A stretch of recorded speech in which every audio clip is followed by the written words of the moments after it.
Big boss ന്യൂസിലേക്ക് എല്ലാവർക്കും സ്വാഗതം. ശരിക്കും ബിഗ് ബോസ് സീസൺ 7-ൽ ഒരു കണ്ടസ്റ്റന്റിന്റെ PR കാരണം മൊത്തത്തിൽ ഭയത്തോടു കൂടിയാണ് ഹൗസിനുള്ളിൽ കണ്ടസ്റ്റൻസ് എല്ലാം നിൽക്കുന്നത്. പുറത്തു പോയി വന്നതിന് ശേഷം ഓരോ കണ്ടസ്റ്റൻസും ഹൗസിൽ നിന്ന് വന്ന് പറയുന്നത് നമ്മളെല്ലാവരും കണ്ടതാണ്. ഞങ്ങളെ എല്ലാവരും കീറി മുറുക്കിയാണ്, സൈബർ ബുള്ളിങ് നടക്കുകയാണ്, ഞങ്ങളുടെ ഫാമിലിനെ പോലും അറ്റാക്ക് ചെയ്യുന്ന രീതിയിലാണ് പറഞ്ഞുകൊണ്ടിരിക്കുന്നത്. ഇന്ന് തന്നെ അനുമോളുടെ അടുത്ത് കട്ടപ്പ എന്നുള്ള വിഷയത്തെ പറ്റി നമ്മുടെ ശൈത്യ കരഞ്ഞുകൊണ്ട് പറയുന്നതൊക്കെ നമ്മൾ കണ്ടതാണ്. തൊട്ടു മുൻപത്തെ ദിവസം അക്ബർ സ്വന്തം വീട്ടുകാരെ കുറിച്ചും നമ്മുടെ അനാവശ്യമുള്ള ഓരോ കാര്യങ്ങൾ കണ്ടന്റുകളായിട്ട് പുറത്തിട്ടുകൊണ്ട് അനുമോൾ ഒരു ഫേക്ക് ആയിട്ടുള്ള ഗെയിം കളിക്കുന്ന സ്ത്രീയാണെന്നൊക്കെ പറഞ്ഞുകൊണ്ട് കുറെ കാര്യങ്ങൾ പുറത്തേക്ക് പറയുന്നത് നമ്മൾ കണ്ടതാണ്. ഉറപ്പായിട്ടും സീസൺ 7-ൽ ആരെ സപ്പോർട്ട് ചെയ്യണം എന്നുള്ള കാര്യത്തിൽ പ്രേക്ഷകർക്ക് എല്ലാവർക്കും ഒരുപാട് സംശയമുള്ള ഒരു കാര്യം തന്നെയാണ്. സീസൺ 7-ൽ വിന്നർ ആക്കേണ്ടത് അനുമോളെയാണോ, അനീഷിനെയാണോ, അതോ ഷാനവാസിനെയാണോ, നെവിനെയാണോ, അക്ബറിനെയാണോ എന്നുള്ള കാര്യത്തിലാണ് ഇപ്പോൾ ഏറ്റവും കൂടുതൽ സംശയം നടക്കുന്നത്. ശരിക്കും ഇവിടെ നന്നായി കളിച്ച് മുന്നേറിയ ഒരു കണ്ടസ്റ്റന്റ് എടുത്തു പറയാൻ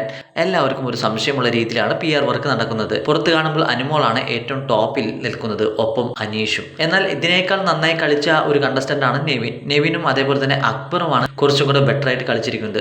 ഷാനവാസ് ആണെങ്കിലോ ഹിറ്റ്ലർ മാധവൻകുട്ടിയുടെ ഒരു ക്യാരക്ടർ എടുത്തുകൊണ്ട് ഹൗസിനുള്ളിൽ ഒരു ചേട്ടൻ വേഷം കൈകാര്യം ചെയ്തു പോയി. അതുകൊണ്ട് തന്നെ അക്ബറിനും നെവിനും കിട്ടേണ്ട വോട്ട് പോലും കിട്ടാത്ത രീതിയിലാണ് പല പോളുകളും ഇപ്പോൾ സോഷ്യൽ മീഡിയയിൽ പോയിക്കൊണ്ടിരിക്കുന്നത്. അനുമോൾക്കും അനീഷിനുമുള്ള സപ്പോർട്ടിന്റെ ഒരു 10% പോലും അക്ബറിനോ അല്ലെങ്കിൽ നെവിനോ കിട്ടുന്നില്ല. ഇവിടെ PR വർക്കിന്റെ ഏറ്റവും വലിയ ഒരു എഫക്റ്റ് എന്ന് പറയുന്നത് ശരിക്കും നല്ലൊരു കണ്ടസ്റ്റന്റിനെ വിജയിപ്പിക്കുന്ന രീതിയിലേക്ക് ബിഗ് ബോസ് ഇതുവരെയും സീസൺ 7-ൽ എത്താൻ പറ്റിയിട്ടില്ല.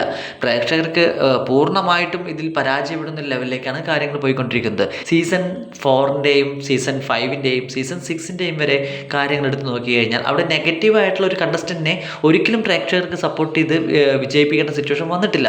പക്ഷേ ഇവിടെയാണെങ്കിലോ ഒട്ടും കണ്ടന്റുകൾ തരാതെ കരഞ്ഞുകൊണ്ടും മറ്റുള്ളവർ കുറ്റം പറഞ്ഞുകൊണ്ടും ഒട്ടും വിലയില്ലാതെ സംസാരിച്ചുകൊണ്ടും ബിഗ് ബോസിനെ പോലും വെല്ലുവിളിച്ചുകൊണ്ട് സംസാരിക്കുന്ന ഒരു കണ്ടസ്റ്റന്റിനെയാണ് ഇവിടെ എല്ലാവരും തള്ളിക്കയറ്റിക്കൊണ്ട് സോഷ്യൽ മീഡിയയിൽ പോകുന്നത്. ഇത് PR വർക്കിന്റെ പിന്നിലുള്ള ഒരു സപ്പോർട്ട് കൊണ്ട് മാത്രമാണ് എന്ന് എല്ലാവർക്കും അറിയാമെങ്കിലും പലരും ഈ ഒരു കാര്യത്തിൽ തെറ്റിദ്ധരിച്ചു പോവുകയാണ്.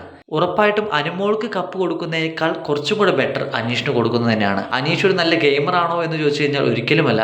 അനീഷിനേക്കാൾ എത്രയോ ബെറ്ററാണ് നെവിനും അക്ബറും ഈ സീസണിൽ കളിച്ചിരിക്കുന്നത്. എങ്കിലും അനുമോൾക്ക് കൊടുക്കാതെ മറ്റൊരാൾക്ക് കപ്പ് കൊടുക്കട്ടെ എന്ന് തന്നെയാണ് പല പ്രേക്ഷകരുടെയും ഭാഗത്തു നിന്ന് വരുന്ന ഫീഡ്ബാക്കുകൾ. PRകൾക്ക് ഉപരി ഒരുപാട് പ്രേക്ഷകർ ബിഗ് ബോസിനെ ആത്മാർത്ഥമായിട്ട് സ്നേഹിക്കുന്നവരുണ്ട്. അവരുടെയെല്ലാം വോട്ടുകൾ ലഭിച്ചു കഴിഞ്ഞാൽ ഒരുപക്ഷെ വലിയ ട്വിസ്റ്റ് തന്നെ ഫൈനലിൽ ഉണ്ടാകാൻ സാധ്യതയുണ്ട്. നമുക്ക് നോക്കി കാണാം. കൂടുതൽ അപ്ഡേറ്റുകൾക്കായി നമ്മുടെ ഈ ചാനൽ മറക്കാതെ സബ്സ്ക്രൈബ് ചെയ്യൂ, ലൈക്ക് ചെയ്യൂ.